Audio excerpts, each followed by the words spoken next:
a margarita, and a Bloody Mary. 1 beer, 2 beers, 3 beers, a shot of whiskey.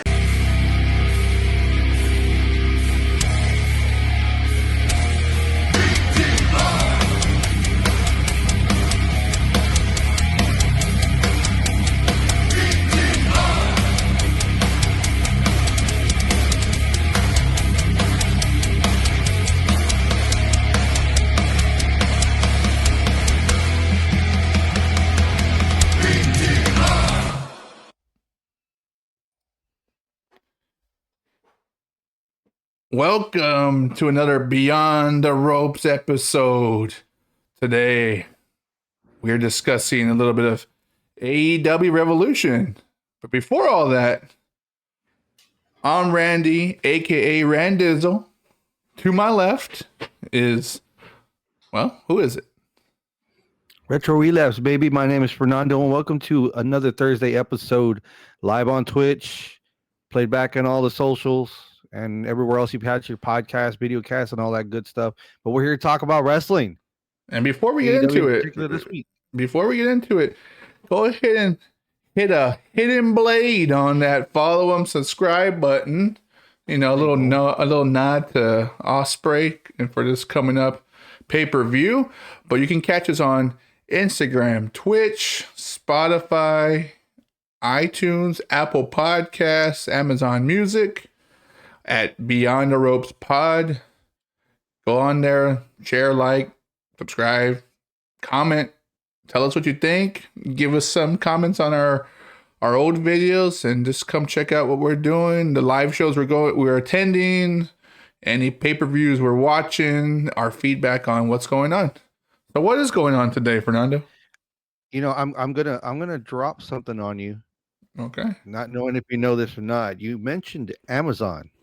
Mm-hmm. Crazy enough, AEW has partnered with Amazon Prime. I heard. No, they're not going to give you wrestling in 2 days. No, they're not going to drop off a leg drop in 2 days, but they are going to give you their pay-per-views now through Amazon Prime. If you're a Prime subscriber, of course you pay for the pay-per-view like you would anywhere else, but they're giving you another outlet, which is pretty crazy. That's pretty awesome, because I think it was at Bleacher Report for a while, a Fight TV, Thriller TV. So that's pretty awesome that not only have and then they're also doing YouTube as well. YouTube shows.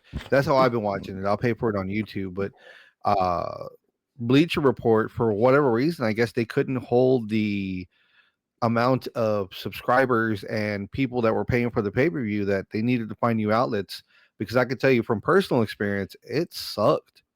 Bleacher Report, I mean, they would show the pay-per-view, you pay for it, you watch it on there, but for whatever reason, there was a lot of freezing during their matches. And of course, there's some people that end up watching it later or during the pay-per-view, just like you see sometimes with WWE, where they'll end up watching later or buying into it a little bit later. So now you're getting more people watching it, and the streams just get either real laggy or it'll freeze. And there was a lot of complaints. So AEW did away with Bleacher. I remember being at your house. I remember being at your house trying to watch, I think, either All Out or something along those lines, and it was, you're right, like it would be going, and all of a sudden it's about to get to a good part, of course, right, and then freeze, and then it's completely stall out. It was a pain in the ass. But you know what's cool? Not only have they went to streaming on HBO Max, but now you have another outlet, like you said, on Amazon Prime. That's, I mean, good on them. They're really stretching what they're trying to get their reach around the globe by doing all these things, and that's pretty awesome. At least, you know, you have WWE with Netflix and all that other stuff, but kudos to AEW for being 5 years old and really pushing the boundaries of, hey, we want to get our content to anyone and everyone that we can, and Amazon Prime is a good step in the right direction to get people's eyes on it, because Amazon is a global, you know, conglomerate, and they're everywhere. So that's pretty awesome. I'm looking forward to that. That's pretty badass. I'm waiting for them to actually just solidify themselves with an app. You know, Sure, WWE did it with the network, and that was working great. I loved it. That you had all their catalog, everything that they acquired that they had going on. They had their little small shows that they were doing, their interview stuff, and the pay-per-views, and you were paying one low price of $9.99, which is crazy. And it worked, and it was still working when WWE moved to Peacock, because everyone else that didn't have Peacock in the States globally was using the network still. So I think now they're finally pulling away from that now that they're transitioning into Netflix and all that good stuff. But I would love to see AEW really grasp onto HBO or the Max app, um, and give them kind of more of an area to display all their content. Because I mean, there are some good things that we did not get to see, and there were some good things that we did miss because of everything that happened, 2020, 2021, For global sure. pandemic, blah blah blah. So it'd be nice to see a good place, have a good place just to go back and just rewatch everything. You know, I But have we're not there yet. I have an idea. Like AEW has 5 years worth of content, right? And then you Correct. got the Ring of Honor app, Honor Card, or something like that. Why not? Mhm. Why not combine those two and then to get a little bigger reach because they have such a great relationship with New Japan? Why don't you do a New Japan thing? And now you have Ring of Honor, New Japan, and AEW, since they don't have such a huge catalog for AEW currently, like you said, WWE has WCW, ECW, everything they acquired, Evolve, Noah, all this cool stuff. AEW can do roughly the same thing with Ring of Honor has a rich history of many years of wrestling that you can show on there. And they do have an honor card, but you can add it to their AEW's app, have the 5 or 6 years of AEW, and then you have New Japan and start pulling that. That'd be a good little start. $10. I'd pay for it to have a catalog of all of the wrestling that went on, because a lot of those WWE superstars and AEW superstars once upon a time worked at New Japan, once upon a time worked at Ring of Honor. So you could have Mhm. Adam Cole, Kevin Owens, once upon a time Kevin Steen, El Generico, who was Sami Zayn. You could have AJ Styles with a Bullet Club in New Japan. Like, you could have a lot of content, so that'd be pretty badass. So if they're starting to lean in the right direction. Hopefully that happens. I mean, this is the digital age, and that'd be the smart play for people to be Mhm. able to acquire the content. So pretty badass. I agree with it. I mean, if you make it affordable for everyone to jump on, because I mean, who wants another subscription? There are plenty of us who have 5, 6, 7, 8, 9 subscriptions. Some of us that are willing to share passwords if and when available to do so. But I mean, do you really want another subscription? I don't. But if you're gonna bring all that together, to me, that's definitely worth the buy. I'd buy into that. Yeah, So, I think they went the route with Ring of Honor, but Ring of Honor now isn't the same as Ring of Honor in the old. So it's kind of hard to get diehard fans to go back and watch that stuff. But if you had AEW, New Japan, and that, dude, that's a deal. yeah, yeah. So I digress. I'm in it to win it once they decide to throw that out there. Absolutely. But since we're talking AEW and we're about to talk about AEW's upcoming pay-per-view on Sunday, Revolution, did you happen to catch Collision this past Saturday or Dynamite yesterday? I did catch some of Collision and Dynamite. I need to jog my memory, but I did catch some of Collision and Did you Dynamite. see maybe I'll just jog your memory with a couple of matches. Did you see Kyle O'Reilly and Roderick Strong versus FTR? I did. That was a good match. That was a banger of a match. They Yes. really put it out there. They really did, for being that they're both two very well-oiled machine tag teams. They really gave us a banger of a match on TV. And it's crazy enough. I was watching it, and Kyle O'Reilly and Roddy Strong ended up winning it.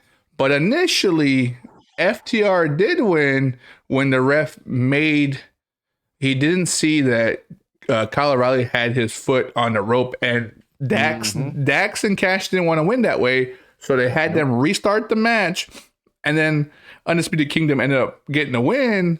And at the end, as crazy enough as lately as Undisputed Kingdom has been kind of a couple of jerks, they reached their hands out to shake FTR's hands, and Dax and Cash just said, "Yeet," and just got the hell out of there. They got, and which is weird. So they're maybe they're leaning more towards the heel side ever since they kind of just disassociated themselves with Cope. So I don't know. Like it's weird, right? There's a lot of tweener stuff going on, and usually Undisputed Kingdom's been the bad guys, and FTR's been the good guys. But now you're starting to see a shift there because Undisputed Kingdom is getting a lot of reaction right now, and they're getting a lot of steam behind them, which is pretty awesome to see because you've seen them in WWE's Undisputed era. So I mean, it's hard to hate those guys. They're so good. They're so entertaining. So.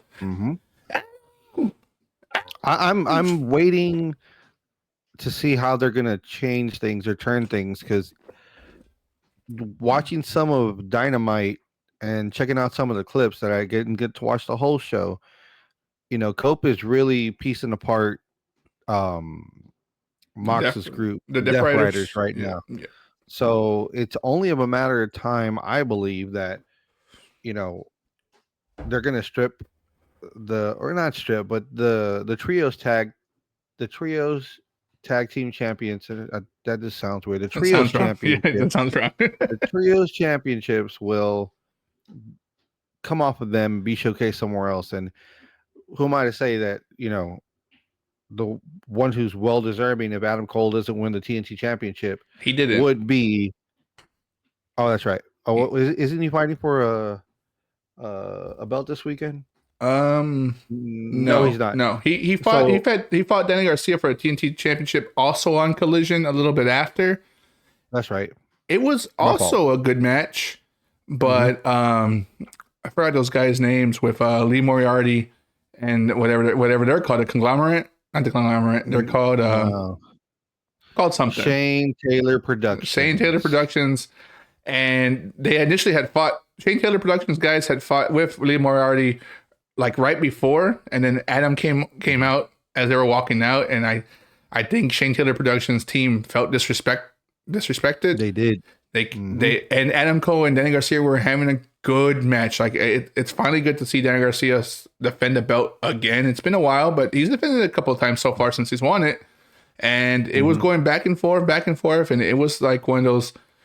It depends on what kind of fan you or who of a fan you are, because it was essentially like a nail biter. Like it was going back and forth. You didn't know who was gonna win, and then right when it was getting to the finish, all those guys came in, started whooping their ass. The pure champion Lee Moriarty is puts his finisher on Danny Garcia, which is almost essentially a label lock or something similar to it. So I cannot think of the tag team's name that's in Shane Taylor Productions, but I know the two gentlemen that are in it are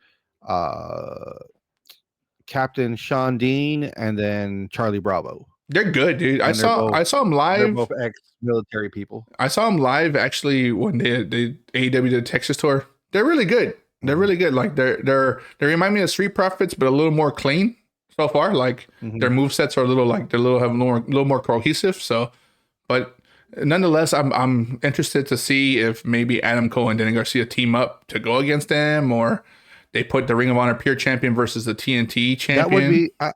I would not do that. I wouldn't do it either, but you just never know. But what you should do is get the Kingdom and go whoop on their ass. But see, that would also lead into, let's get the belts away from Death Riders, put them on Undisputed Kingdom, and then have their group, Shane Taylor Productions, go after Undisputed Kingdom.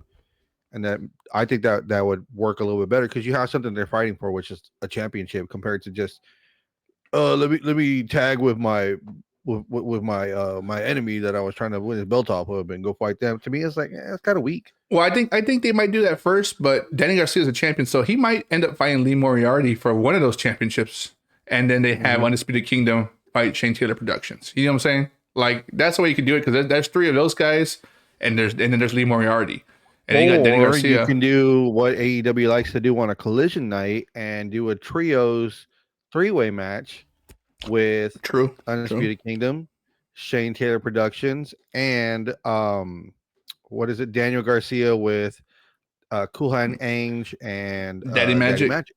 Yeah, that'd be good.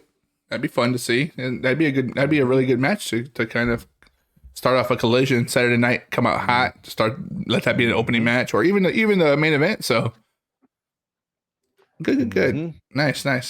Outside You have a lot of territory that could be covered because they're not really showcasing the trios a lot. Just like in Ring of Honor, they haven't been doing that either. And who's the trio champs in Ring of Honor? It's the Von Erichs with Dustin Rhodes. Yeah, they haven't been doing much. And the tag team champs are Sammy Guevara and Dustin Rhodes, but they've been fighting a lot in Ring of Honor lately, or defending their belts, or at least have a lot of TV time over there. So, I mean, some belts eventually have to move. They do. They got to do something. They got to do something. But outside of that Collision, we need to talk about what's happening this weekend. And this weekend on Sunday, March 9th, don't forget, it's daylight savings. Move your clocks back forward an hour, not back, move forward. It's the AEW Revolution pay-per-view. We move forward. Fuck, I lose an hour. Lose an hour this weekend. Usually when fall hits, you fall back and we get an extra hour at the bar because at 2 a.m. it goes back to 1 a.m. But this time when you're at the bar and it's 2 a.m., guess what? It's already 3. Get your ass home. Jesus, the cops are out. Gonna make some money off of your asses. You damn right. You damn right, drunkie. But let's run through this card reverse. Do you have it pulled up? I have it pulled up currently. I have it pulled up, but I don't know what order. That's fine. I can tell you right now, excuse me, I am not happy with 0 Hour. I know they have one match that they're promoting. They may do another one. They usually do 2 or 3 matches during 0 Hour, which is pretty cool, just to give everybody some entertainment. What I am not happy about seeing, I'm glad to see that they're putting XMM Collection on there. I like those guys. Giant TV, Mason Madden and Mentor with Johnny TV. It's a trios match. What I don't like who they're fighting. Mark Briscoe, I like watching him. Orange Cassidy, of course. Kind of sucks that Orange is on 0 Hour, but he hasn't really been in anything. But why, for the love of God, are they still using these Costco dummies? And this Big Boom AJ is being on a match that could have gone to somebody else in the 0 Hour to move their stories along and give them some TV time on a pay-per-view, and they put this dummy on there. I agree. I think they could have used Dark Order here. Like, they have them sitting in the pocket. Like, let them be on the pay-per-view, get some TV time on them, and let's go. Like, it doesn't matter. You put a trios team together in Orange Cassidy, Mark Briscoe, and that guy, whatever his name is, and then Big Boom AJ. We won't even give him any credit. He's like another Eddie. He's like another Eddie Kingston at this point. No, you know what? I would rather see Eddie Kingston fight because I like watching Eddie Kingston fight. Whether he gets beat up or he wins, it's just because he's an actual wrestler who's been doing it, who's been fighting and scrubbing, compared to this dude that comes out of nowhere that's having a midlife crisis and decides, I want to be a wrestler. Boo! I go to Costco and eat hot dogs. Boo! Yeah, it's a waste, but hopefully, I would like to say Eminem and John TV. I would like to say Eminem and Giant TV would win, but we both know that's not the case. That's not going to be the case. It's just not going to be. I can't wait for the shenanigans that XMM's going to pull, because they always pull some pretty silly things that they do with their flamboyant selves. It's hilarious. Give me them all day compared to shut up, bitch. Shut up, bitch. Shut up, bitch. Oh, wait. I think I got that one. Shut up, bitch. There we go. Nice. That's what's up. Go ahead and run some of the cards. Okay, so like I said, mine's probably different than yours. No, all the matches are there, but yeah, I'm gonna go from the image I have. I'm gonna go backwards. So that 0 Hour was the first one I saw going in reverse. The next one I see is Okada versus Brody King for the AEW Continental Championship. We saw them have an interaction actually yesterday or Saturday. Had an interaction after Julia Hart lost to Queen Amidala. Okada came in and fucking forearm smashed fucking Brody King right in the head, knocked him out. Well, listen, made him look like that, knocked out. But they're building it up ever since Buddy Murphy got hurt at that last special collision in Australia, Brisbane, Australia. I was just about to ask if this is kind of him following up That- on what happened to Buddy. That is what exactly happened, because Okada was reached out his hand to shake Brody King's, and Brody King just shrugged him off like, dude, I didn't forget what happened to Buddy. So Yeah. put him out of commission, and they were just getting some steam for the Hounds of Hell, or the Hellhounds, and now they're about to fight. Brody King's going to get his opportunity versus Okada to show what he can do as a big man, and Okada's finally going to defend his belt again. It's been a while. I mean, yes, he defended it at Grand Slam, but before that, it had been a while. So I'm looking forward to this match. I know we both know Okada can go, and I would like to see if Brody King can keep up with him. He's usually a brute and a big guy. This is one I wasn't expecting. We last week or during the week we did our our little card, our fantasy booking, and this is a fantasy booking card, man. This is fantasy booking match straight out, because you have two beefy heavy hitters, and for an upset of Brody King taking the belt off of Okada would be very, very crazy. I mean, I would say well deserved. Yeah. But are they ready to take the belt off of Okada? Because remember, who's protecting Okada? Who was the people that were protecting Okada while he had the belt? The Elite. The young. That's right. I was going to say the Young Bucks, but the Elite, both the same thing. And now they're gone. And Jack Perry. And yes, we haven't seen them in a while. The Elite, or at least the Young Bucks, I think Jack Perry's over there too, are in New Japan, and they are currently the tag team champions in New Japan. Crazy enough. So, IWGP tag team champions, something like that. Yeah. So, for Brody King to take it away from Okada, what does Okada do? Is he going to go run back over there and hang out, or is he still going to keep showing up? Because the Rainmaker is pretty much done over there for the most part. He is done, but I don't know. I remember a couple of months ago I heard that Takeshita was upset with AEW booking. Then he became a champion, and that was a couple of months ago. And maybe Okada's in the same boat where he's just like, dude, I'm not being booked. I'm not wrestling. I never knew what their schedule was over there in New Japan, so I couldn't say, oh, he's not wrestling more than he was. I'm not sure. I know Japan style and strong style over there. Do you wrestle a lot within a couple of months? Like you can wrestle 100 matches in a month. So you just never know. You never know. So what route they're gonna go, and I don't know if I wouldn't be sure if I would be ready for Okada to lose the belt, but I would like him to be featured a little more in reality. If he's not gonna lose the belt, let him be featured more, but it doesn't hurt to change the belt to kind of start a new storyline. It doesn't hurt to start doing stuff like that. And maybe Brody King pulls up the upset and he wins, but I don't know. I mean, especially knowing that you have the next two heavy hitting pay-per-views right around the corner, all in, all out. You're going to need to make some changes and put some things out for, some new feelers. Exactly. For people to vie for these matches. I mean, what if it was Brody King who ends up winning and Buddy Matthews wants to challenge him for it because he still wants that belt? I mean, that'd be interesting too. That's not on the lottery card, but to see that would be interesting. You know what? Again, we've been talking about you just never know what's going to happen in wrestling. Brody King can very well win this match, and then Buddy Matthews comes out, and maybe it's not the breaking up of this group. It's just, hey, give me a shot.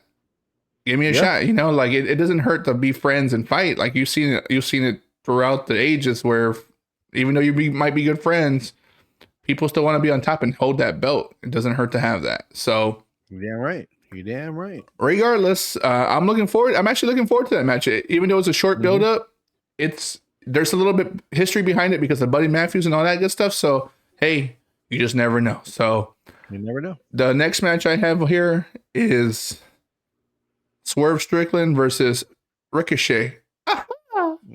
And this past Wednesday, or yesterday, I should say, they had a signing for the match.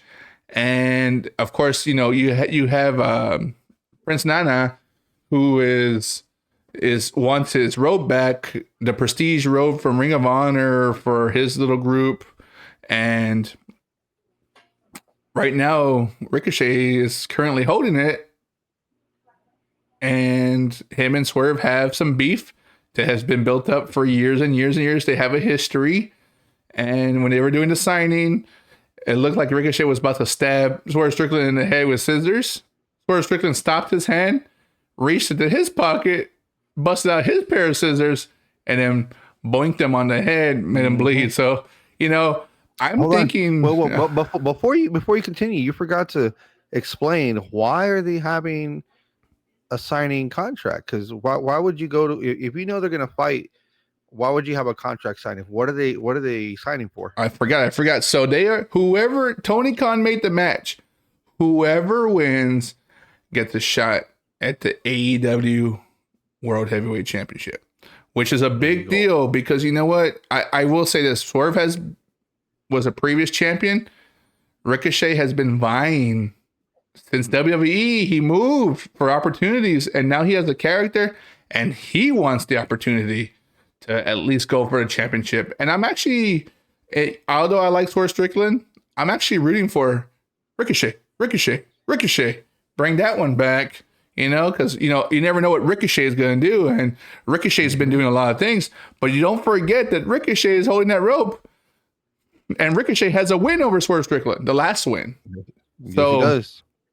I don't know. I'm actually looking forward to this match. I think they are, after you saw what happened yesterday with the scissors, I almost feel like this match might be a no holds barred type style match. I just don't. Yeah. You just never know. What are your thoughts about this match? They don't have anything solid on this match as far as any kind of gimmick, but think about AEW's referees. AEW's referees let a lot of shit go. So we may see some of that. They may go into the crowd. They may use a weapon or two. They may throw each other into the barricades. It's going to be interesting to see because they keep stabbing each other in the head with scissors, or at least Ricochet started that.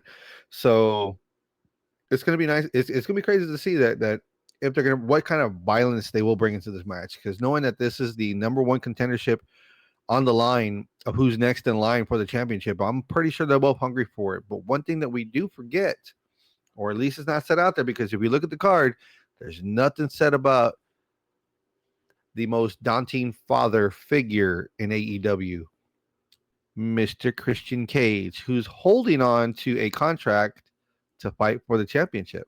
So I don't know if that could be used like Money in the Bank, because if it could, that's going to be very interesting to see how that's going to play out, especially if Ricochet tries to win and go after Moxley, or if Swerve wins and goes after Moxley. Where does Christian Cage fall in all this? Well, you know what? Before we do that,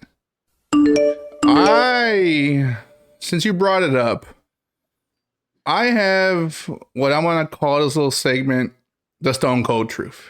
Essentially a rant. You brought up the fucking AEW referees.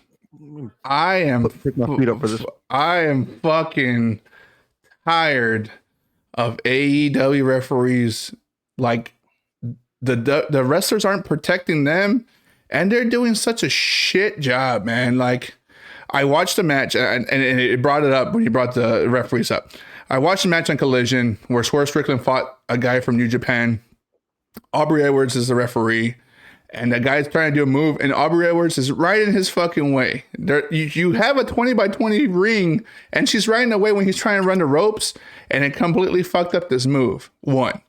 On another match, another referee, it was a regular match, and they're punching, when they count, they're punching on the ropes, and they give them a count to 4, and they let them do their thing.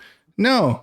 He lets him punch him 40 fucking times in the head. Like, what the fuck, dude? Like, these referees in AEW, they're not being protected, one, by the wrestlers, meaning, and when I mean protected, it doesn't mean that they're not safe. It's just they're there to uphold the rules and kind of guide the match. And AEW, although they like to do their things their way, these fucking refs are like just letting shit go. They're in the way. They're not in the way. They're not fucking counting people out. They're not at least making an attempt to do the 10 count, just to kind of vibe like that to build it up that, oh my God, are they going to make it in? Are they not going to make it in? Whatever the case may be, it's just not happening. It's fucking bothering me. AEW referees, I know they're trained. I know they've done many matches, especially in the indies and a lot of good stuff. And I know they're good referees, but I just feel like AEW referees let a lot of shit go too much. So even that you brought it up, that they just let shit go and it doesn't kind of control the match, and it makes them look like, why the fuck are they even there? Every match should be unsanctioned. But regardless, that is the Stone Cold truth. What? And What? end of rant. Go ahead. Thank you. My ears were starting to bleed a little bit. But I will say that WWE is kind of picking up a little bit of the same things, because if you saw the match, which I was upset about and still upset about, where Rhea Ripley lost her belt, Jennifer Carr got in the middle, pulling an Aubrey Edwards in between her and Bianca Belair, doing the same thing. Instead of stopping the match, or it was lost by disqualification, which would have been a better ploy for them to do a three-way match, in my opinion. Instead, they make Rhea lose it to stupid ass Io Sky, and I get it. I like her. I'm still upset, but of course, there's still 6 weeks to go. So of course, you don't want to drag a trios thing 6 weeks unless really going to solidify it. That's why they're going to build on it. Blah blah blah. I'm not going to rant this one out, but WWE is kind of picking up a little bit with that AEW sauce, so they need to put the burger down. I'm just saying. I agree. I agree, but it doesn't happen as often. But regardless, like it happens. I'm not saying both companies don't do it, or any other companies do it. It's just more noticeable, so much so that you brought it up. But regardless, back to the Revolution card. I'm waiting to see where Christian comes into this, and if he's going to come out after they win, because I've got that on my bingo card. Because remember, anybody who's going to go after the belt, Christian's going to be involved somehow, because he's got that contract still. How long has he been holding that contract for? It feels like almost a year. Honestly, it's been a while. It's been a while. It feels like that thing should have an expiration date, or somebody else can fight for it. So much so that Luchasaurus or Killswitch was still fighting when he won that thing. So it's been a minute. It's really been a minute. But I digress. The next match. I'm gonna bring up one because, like I said, I got the match here, the match card. Mercedes Moné versus Momo Watanabe for the AEW TBS Championship. I don't know much about this woman. I'm pretty sure you don't either. I'm pretty sure we asked Cody Russo. I'll bring his name up just because he is a big fan of New Japan and any obscure wrestling that nobody knows about. This woman's probably pretty good, but do I care? No. So we're gonna go on to the next one. Yes, I agree. There was no build up. I have no idea who this person is. It could have gone to Julia Hart. It could have gone to Queen Amidala. It could have been Thunder Rosa. It could have been to a lot of people who probably deserve it, but it's someone who is no name who won a tournament in New Japan. But regardless, the next match I have on here has been We hurt people. We hurt people. We hurt people. The Hurt Syndicate, Bobby Lashley and Shelton Benjamin versus the Outrunners, Truth Magnum and Turbo Floyd for the AEW World Tag Team Championship. Do you know how they won the right to fight the Hurt Syndicate? Did you see that match? The Hurt Syndicate came out and caused a distraction, and the Outrunners ended up winning because the Outrunners weren't going to win that match. And do you think they did that because they knew the Outrunners were going to be an easier target than fucking Lance Archer and fucking what's that guy's name? Swoverine? Brian Cage? Brian Cage, of course. Yeah. It's a smart play for them, but it also, in the booking, probably in the back, they're thinking, well, they're still hot, and the Outrunners are kind of losing their luster a little bit. They were hot for a good minute, but we need to put them on a pay-per-view card going for the belts, because if they just put them in another regular match or a 0-hour match, guess what? They're not going to have the zing that they had anymore. So now's the time. Do something with them. I'm not going to say they're going to win the belts, but at least they're on the card fighting for the championships, because they've yet to do that. And good on AEW for giving an up and coming team who had some heat behind him to finally give them at least a shot exactly at a pay-per-view versus a very, very good team in the Hurt Syndicate with MVP as a mouthpiece. Like, they're getting, don't get me wrong, the Hurt Syndicate has a lot of traction right now. Also, I feel like we might see a surprise Cedric Alexander show up on AEW in this fucking pay-per-view. I don't know. He's been gone. He didn't have a 90-day clause because he wasn't released. His contract was up technically, so he was let go. But I, dude, this was something that we were climbing for with a Hurt Business in WWE, and they dropped the ball on that. And now Tony Khan, who does give, he is very inclusive and allowing a lot of different ethnicities be able to hold championships and have the spotlight. This is a good chance for them to bring in him and for them to destroy their Outrunners and maybe start a little feud with Don Callis family with Brian Cage and Lance Archer. I am actually looking forward to this match because I do like the Outrunners, but I do like the Hurt Syndicate a little more. And we all know what Bobby Lashley and Shelton Benjamin can really do. And they've been showing you lately, and they obviously won the championships because they hurt people. So, I'd like to see it where it looks like the Outrunners are going to win. MVP got knocked down for whatever reason. There was some kind of clash or something where MVP's immobile and not able to do anything. And it looks like the Hurt Syndicate's about to lose the belts. Like, oh no. And they're getting ready. And then somebody masked comes and pulls the leg and pulls an Outrunner out the mask. And there's Cedric Alexander. That'd be a classic bring in. But you know what? Classic and to the well, still awesome to see. Still awesome to see because I think, like I said, you've been clamoring for the Hurt Business, now Hurt Syndicate, to come back, and Cedric Alexander was a big part of that. And he's a great wrestler. He's a high flyer. He can match with Ricochet or Ospreay or Omega. He's that type of talent with the athleticism and Jim. I won't say the flippity flops, but the flippity flops. So. Yep.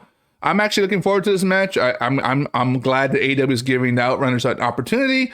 I'm glad that the Hurt Syndicate's being featured and they're able to maybe make something bigger of this. And then again, throw in maybe what happens to MVP, a surprise run-in, and maybe even the Don Callis family. There's a lot of story to be built here because of how this match became and how it ended up happening.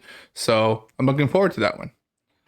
So the next match, because I'm tired of talking about this now, let's go on to the Women's World Championship. Toni Storm, the champion, versus Mariah May, which looks like it's going to be the last match between them, supposedly. The Hollywood ending is what they're calling this. And it's a no-holds-bar match. You wanted the no-holds-bar one, you got one with the women. Nice. What are your thoughts about this particular match? My thoughts is let's put it to bed already. Thank you. Mariah May, Toni Storm have already done a lot with it. I think it's time to put it to bed. Give them one last hurrah. Here's a hardcore match for you, a no holds bar match. It's still a hardcore match. They're gonna introduce some weapons. Someone's gonna hit somebody with a kendo stick at least. Hopefully, bring out a trash can, a table, a chair, something to that effect. I'm hoping somebody Storm Zero somebody into a chair or a weapon, a stop sign. I don't care. Let's have some more violence and get it over with already. So that way we can end it. Toni Storm wins her belt, continues carrying it on, so that way she could go on and bring somebody else in for the next pay-per-views, and Mariah May can either still be in the background chasing after it, or at least put her in something else, or maybe she needs a break. Who knows? I think you're right. Like this program needs to be done, and they had a great match in Australia, and where Toni Storm regained the championship, and it's just time for Toni Storm to put Mariah May to bed. Let her let Toni Storm get a new challenger, a new opponent, more different stories. Let's build on that. But you're gonna have this Hollywood ending match. Let's just end it. Let it actually be the ending, and let's call it a day. Right? Yeah. This is a better women's match than the Mercedes Moné and wannabe whatever her name is. So it's just this one will be a higher. It'll be higher in the card, which is good. And let's let Toni Storm ride off with the championship, and Mariah May take her time off. There you go, right into the sunset. There you go. Next match on the card: Will Ospreay versus Kyle Fletcher in a steel cage match. Two guys who are basically brothers that have came up into the business together, working their asses off. United Empire, their group and everything, and now they're finally in a steel cage match, so no one can run away and no one can interfere. Your thoughts?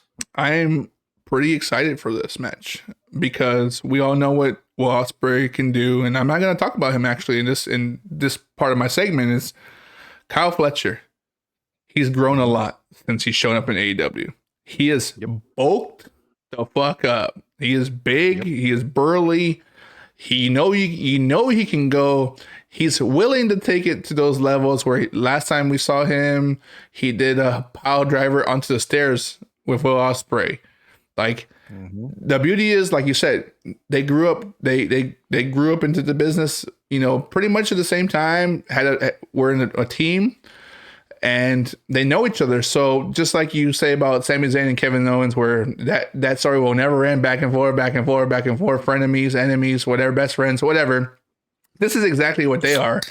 But they're young, they're talented, they're willing to take their bodies to the next level to give you a fucking show. And you add a steel cage on top of this match, it's gonna be dangerous. They're gonna do stupid shit. And you're going to applaud, and you're going to have a damn good time watching this match, because I know I am. Go ahead. Question. Who's the first one to jump off the top of the cage onto the other guy? Kyle Fletcher. Kyle Fletcher's going to have to... I bet you he's going to feel like he's going to have to do a big move to stand out real quick. Mm-hmm. And, you know, I don't know what type of steel cage this is going to be. Is it going to be like where it has a platform on the top of the chain link fence, or is it going to only in the corner? God knows, whatever it is. I think that you're expect to see big, crazy, dangerous, violent moves. They're gonna take each other to the level. This is Will Ospreay's love letter to the AEW championship. This is gonna get him. He's already over. This is gonna take him to the next moon. But they say there's a phrase actually in wrestling where he says, one person gets over, both people go over, right? Someone's going to have to win, but both people are going to show out, and they're going to love him for it. Whether you love or hate Kyle Fletcher, he's fucking good. He's young. He has a lot more growing to do, but he's already so good to his counterpart in Will Ospreay. And we all, like I said, you already know Will Ospreay.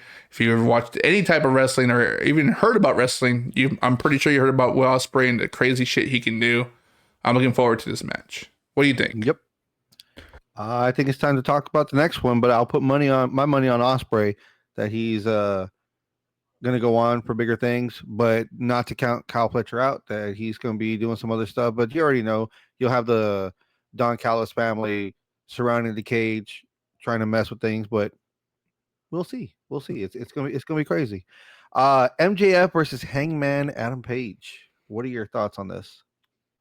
A short build-up, but actually a unique story in this one, because we spoke about it a couple episodes ago where MJF and Hangman are pretty much day ones in AEW. They are both former world champions. They both had their ups and downs. They both had incredible matches with very talented wrestlers. Daniel Bryan, Kenny Omega, Mox, CM Punk. They've had parallel kind of roads to where they're at right now, but they've only ever touched once. And what touch means, if you're not familiar with wrestling terms, is they've only ever grappled or fought each other one time out of this. And it was in a King of the Mountain, not King of the Mountain, the Brass Ring or whatever it's called. What is it called here? It's not King of the Mountain, that's TNA. But a ladder match, essentially, like a Money in the Bank briefcase match. They've only done that one time. In 6 years, they've only touched one time, and it wasn't even for a legit one-on-one match. It was a multiple man match. So I'm actually interested, although a short build-up, like I said, it's interesting because one can talk, both can fight. They both have their strengths and weaknesses, and I'm just wondering how this ends up playing out. What does this lead to? I'm not so much worried about the match itself and who wins, but what happens after this? That's where I'm really at. Like, what happens after this match? If MJF wins, does he get an opportunity for one of the belts, the international belt, the continental belt, the TNT belt? If Hangman wins, does he get a chance at one of those belts, or maybe the World Heavyweight Championship belt? I don't know, but I'm actually interested in this story. These past couple of weeks, they've been having more interactions, and they've been making me actually want to watch this match. And before, I had no interest in actually this whole pay-per-view, and now it's starting to build up. It's fairly quick build up for these past couple of weeks, but I don't know. How do you feel about this match? I feel like they need to hurry up and get it over with. Really? Do you not have any interest in this match?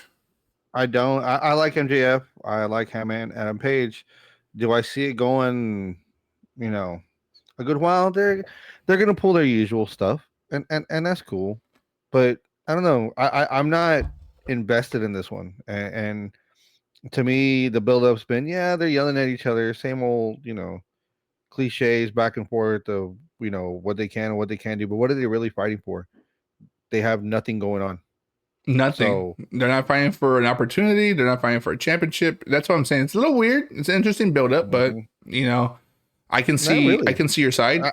To me, I don't see it interesting. I don't see the build up interesting at all because MJF has nothing going on unless he's got a belt around his waist or he's fighting for a belt or he's doing anything. So because he's just going around and picking fights, it's all it is. It's just the bored bully walking around picking fights, and he picked the wrong person to bully with because he's bullying another bully, even though the second bully is a face right now or tweener face.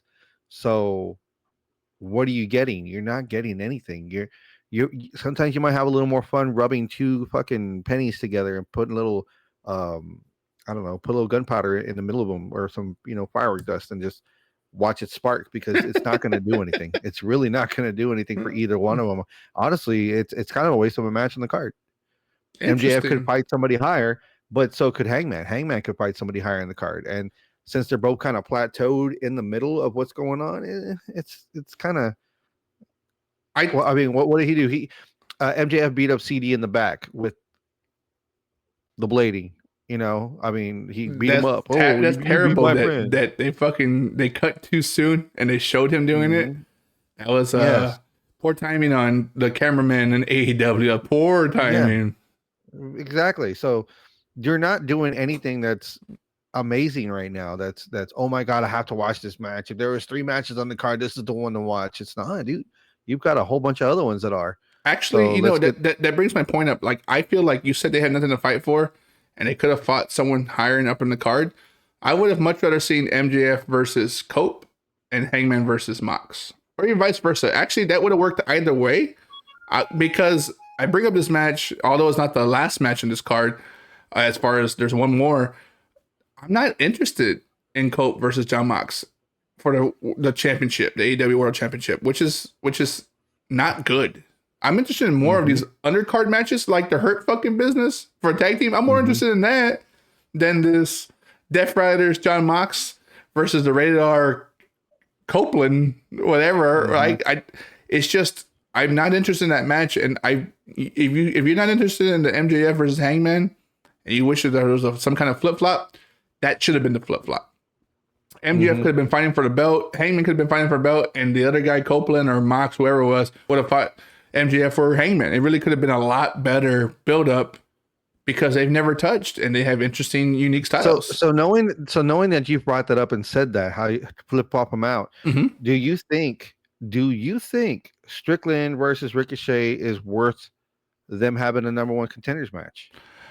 Yes, I do. Now that you see that MJF and Hangman aren't fighting for shit, you can flip them around with Cope and Moxley and doing something else.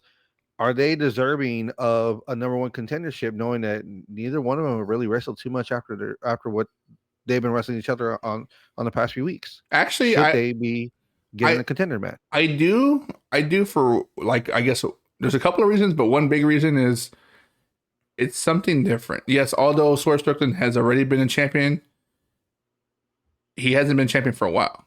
And I don't think he doesn't not deserve a rematch. And Ricochet, he has done this is the first time he's actually had a character that whether you like him or hate him is still interesting. And I wouldn't Mm-hmm. mind him fighting for a championship. That's what I mean. And then you throw someone like you said, fucking Christian Cage, the patriarch, into the mix where he still has that contract looming But see, over I everyone's had head. to, but you have to throw that in there because it's kind of a snooze fest too. It's kind of a snooze fest knowing that one of these guys are going for the belt. Not to say that it's not going to be good. Of course, it's going to be good. Those guys both can show out, but when they have their winner from that match, are you going to watch Ricochet versus Cope for the belt? I wouldn't mind it. I really wouldn't. Are you going to watch Ricochet versus Moxley for the belt? That one would be a little more hard pressed to think. I don't think because where do you see where I'm getting that? I'm going around about here. I'm trying to find out where it is that it's being a bother, and it's Moxley. It's Moxley. It is. Moxley isn't holding up his end of everything with the belt. This Mox, yeah. belt. This Mox was whatever not good. He's trying to do is not. No, it's not paying off. Not good. Just like Jericho right now is not paying off. He's not either. That's why he's the Ring of Honor champion, and not the AEW champion. Agreed. And don't get me wrong, like, Jericho. You bring up Jericho, and Jericho takes a back seat because right now he's not. It's not interesting. It's not entertaining enough to warrant your attention. Right. Same thing with this Death Riders, John Mox and Cope. It's cool to see Cope try to take everyone out, and they've been building him up to do a good job, but it's not interesting. I would much rather see Adam Copeland versus Christian Cage. I would much rather see that. I would actually much rather see Adam Cope versus Kenny Omega or Takeshita. Anyone else in those cards. Like, it's just Randy. You just said it. You just said what's going to happen at All In. What? Adam Copeland versus Christian Cage. He cashes in that day. Ultimate opportunist. No. I would hopefully predict that Copeland can take it off of Moxley. Yeah. You need to kill that story. You need to kill that story. So yes, take him off. That's why he's going after one by one. And he's going to take that championship to All In May. March, April, May. And you'll have All In's in June. All In's in June. June 11th. Okay. So the month before, which one's first? All Out or All In? All In. Okay. So within that 3-month time, you're going to have Cope versus, if he does win, Cope versus Strickland or Ricochet for the belt. Mm-hmm. And he'll find a way to stay on top. And then Christian decides to come out with the patriarchy and decide to go ahead and, you know what? I'm going to go ahead and do this, and we're going to do it All In. Run it back. Get his lick back. Mm-hmm. But of course, there'll be a lot of mind games that they'll be doing because they're both so good at storytelling. They're both so good at what they've been doing for years and years that it's going to be finally fucking worth watching for a big payoff at All In. And a belt is a big payoff for them to be fighting for. 100%. Exactly. 100%. You're not wrong. And you know what? I hope it plays out that way. I hope Cope takes the belt off. The Death Riders disband. They let them start doing their own thing because they're all capable of doing their own thing. Obviously, it's just not working how they're building them up and how they're showcased on the show. Like, it's not working for me. It's not working for me. I'm sure it's not working for you, and it's not working for a lot of people. But there's still some stories to be told within the company. There's a lot of money to be made. There's a lot of build up to be had. But think about what they did with Yuta on Dynamite. You know, Copeland fought Yuta, and at the end of the match, Copeland stretched out to Yuta, shake my hand, and they did. And Moxley came out, and he saw that with Yuta, and Yuta's like, just walk past him. So yeah, they are just slowly looking like they're trying to disband the Death Riders, and maybe it's time to give them all a break or something to that effect. You know, I think the reason this whole storyline with Death Riders fizzled out is because they were supposed to take over the company. They're supposed to disrupt. They're supposed to be the disruptors, but I don't think it. They didn't realize it didn't work. They didn't sell it well enough. No, it's not that. I don't think they realized that it didn't work when the Bucks were trying to go against the Elite, and the Bucks were trying to go against Tony Khan, and what was supposed to be the build up for that. You never got a payoff for that either, technically. And it could have been a big storyline. And then you know what? Fuck, let's pivot. Let me throw a Death Riders together because everyone loves Mox. And you throw Claudio and Yuta and Pac, and they're fucking phenomenal wrestlers, at least Pac and Claudio. And Yuta, the upcoming guy. And then that really doesn't pay off the way you think it's going to pay off. And then now they're just fucking floating in limbo. And then Cope's like, well, I guess I gotta fucking try to carry Put this. the rocket on my back and carry these Yeah, motherfuckers to the moon. they're trying to carry him, and they're like, hey, Christian Cage still got that fucking contract. So build up the story between Cope and Mox. Cope takes it off of him. And then right after, fucking Christian Cage comes out and says, I'm going to cash this in on you. But when I want to cash it in, I'm not going to tell you when, but when I want to cash it in, and then it gets closer to maybe All In or maybe even All Out. Who knows, right? Because they're so close together. Then he says, you know what? They call you the ultimate opportunist. Nah, I'm the ultimate opportunist. And then he gets the belt. Maybe, who knows, right? Who knows how it plays out? But regardless, there is still one more match. Probably the most interesting match to me personally, even though there's not really a big buildup. It's Kenny Omega versus Takeshita for the AEW International Championship. And you know, these guys have a background. They fought in New Japan. They fought overseas. They fought here. They fought here with Don Callis' family, and Takeshita turned on him. So I know Takeshita's a sleeper. He's such a fucking good wrestler. Can take some punishment, lay it in, and everyone knows Kenny Omega is one of the best fucking wrestlers alive currently.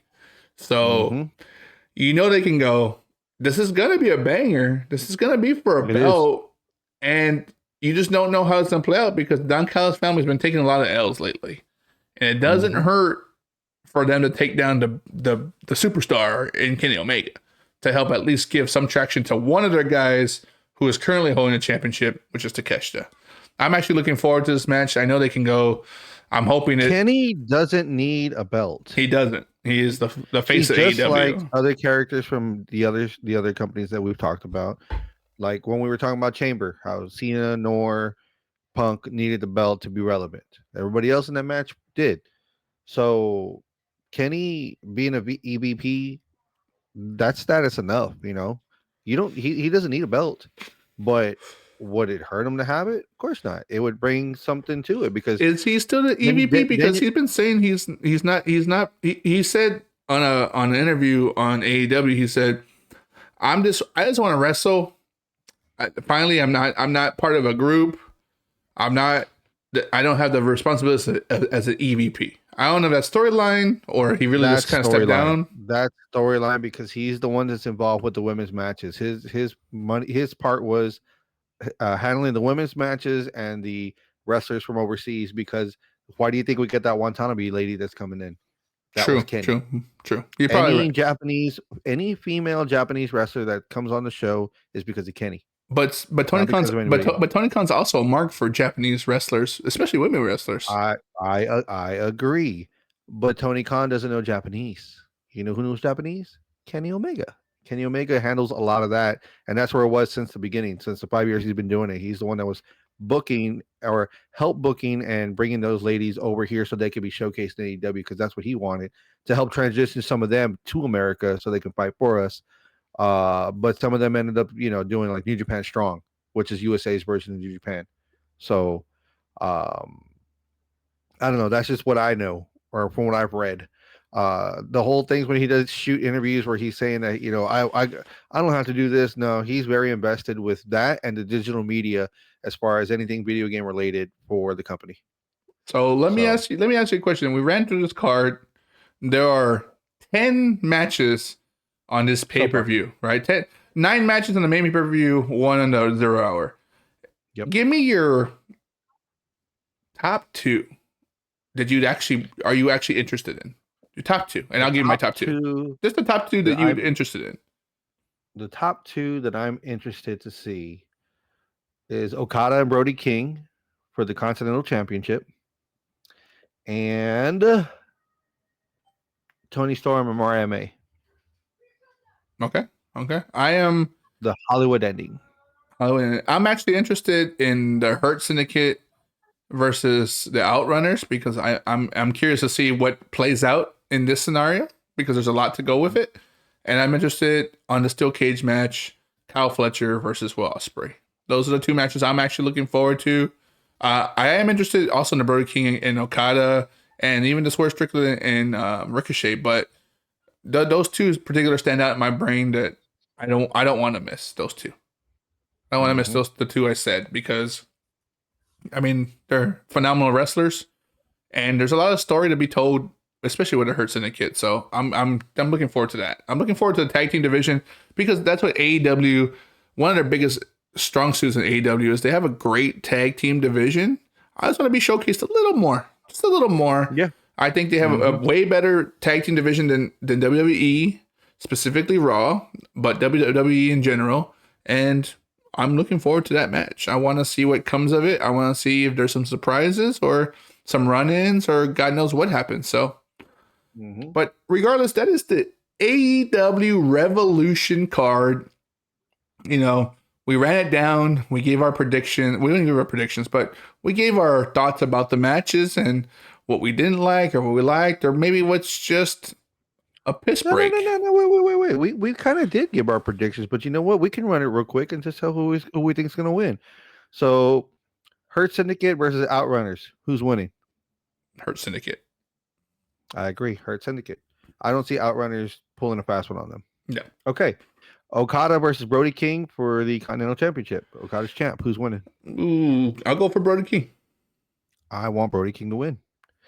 Mercedes Moné, the champ, versus Momo Watanabe for the TBS Championship Women's. Well, you know, unfortunately, Mercedes Moné.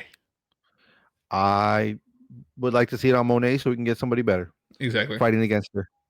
We got Swerve Strickland versus Ricochet for the number one contender for AEW Championship. Who do you got? No pun intended. There's going to be a swerve. It's going to be Ricochet. I can see that. I'd like to see Swerve win it, but Ricochet would be nice too. Cool. I mean, it's kind of hard, but I like to see Swerve win it. Tony Storm versus Mariah May for the women's AEW Women's Championship. Well, let it be a Hollywood ending and let fucking Tony Storm just ride off and win it, and Mariah May right after the sunset. I agree. Will Ospreay versus Kyle Fletcher in a steel cage. We got. Oh, good match. I'm looking forward to it. I want to say Kyle Fletcher, but I feel like Will Ospreay's gonna win it. So, who do you want to win? Fuck, I'll say Kyle Fletcher. Okay, I'm taking Will Ospreay on that one. MJF versus Hangman. Who you got? I got MJF. I got MJF. He's gonna cheat to win. Takeshita versus Kenny Omega for Intercontinental. Ooh, keep the belt on Takeshita. International. My apologies. I'd like to see Omega take it just to see some disruption in the Don Callis family. And Moxley versus Cope for the AEW World Championship. Well, after the fucking nice little setup we gave them, it better be Cope. Are you damn better right? Be Cope. Let's do something different. That's Cope. And see, there you go. There's our predictions. That was the AEW Revolution card. We will discuss it after the fact when you get to see it live Sunday, March 9th. Watch it, catch it, actually, on their new platform where you're able to buy it on Prime Video. You can still watch it on payperview.com. I believe, I don't know if it's still Bleacher Report still on there. Fight TV. And I don't know if anything else there is. I'm sure there's some other platforms that you're able to watch it overseas, internationally, but in the States, I think the biggest one is Amazon Prime. I hope to see more of that build up. Maybe they get their own little app where you can watch some Ring of Honor, AEW, and New Japan, possibly. You just never know. But any final thoughts, Fern? On this match, this week of AEW wrestling and the upcoming pay-per-view card? I'm excited to see what's going to happen. It's been, AEW throws their pay-per-views quarterly for the most part. I know they're trying to bring more into the fold, or at least they push to do it, but they end up doing it on TV to make it worth watching and get more people to, watch that way instead of paying per pay-per-view every time. But I'm excited to see what's going to happen. It's hopefully going to kill off some stories and create some new ones so we can see where we're going to go heading into the next big Goliath of a pay-per-view, which is All In June. So let's see where we can go. And that'll be here in Texas, in Arlington.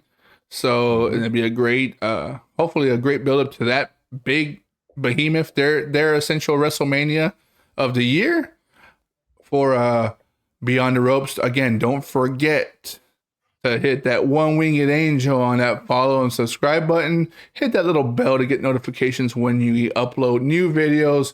Catch us on Instagram, Spotify, Twitch, Apple Podcasts, Amazon Music, wherever you get your podcast needs. I'm Randy, aka Randizzo. That's Fern. I'm Retro Relapse, aka Fern. We're Beyond the Ropes. Catch us next time for more stories, more violence.